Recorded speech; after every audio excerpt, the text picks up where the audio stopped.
Sabinas, Coa, a unos cuantos kilómetros de la mina Pasta de Conchos que explotó el 19 de febrero de 2006 y ocasionó la muerte de 65 mineros.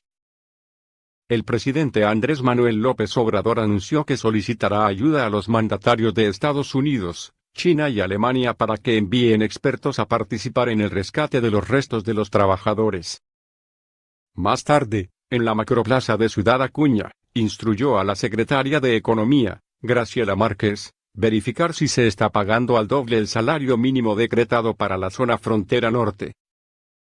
Al preguntar desde el micrófono a los asistentes al acto público que encabezó si está ocurriendo y ellos lo negaron. También demandó que no haya maltrato a los migrantes.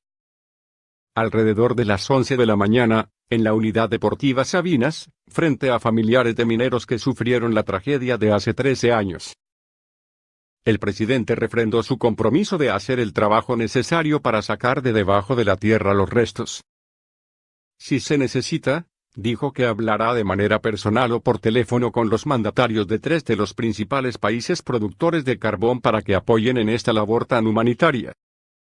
Deudos de las víctimas entregaron al equipo del titular del Ejecutivo un escrito donde le solicitaron una mesa de trabajo en el campamento que mantienen afuera de la mina 8 de Pasta de Conchos con quienes conocen palmo a palmo los socavones.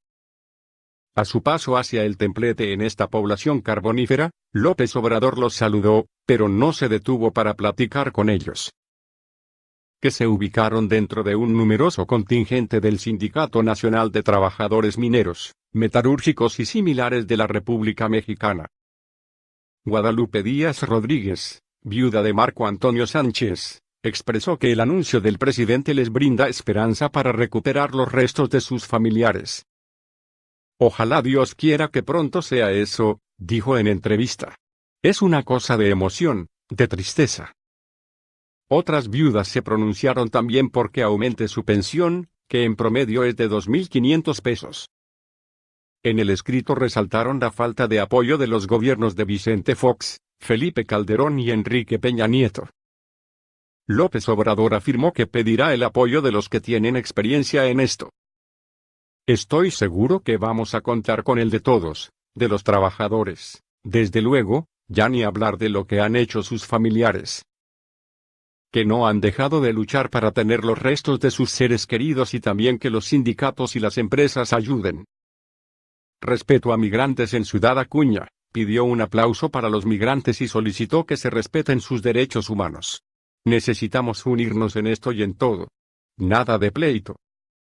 Además, reconoció la aportación a la economía nacional que hacen los mexicanos que se han ido a Estados Unidos, al enviar cada año 35.000 millones de dólares como remesas. En la misma macroplaza, el presidente preguntó si se está cumpliendo con el pago del nuevo salario mínimo en la frontera.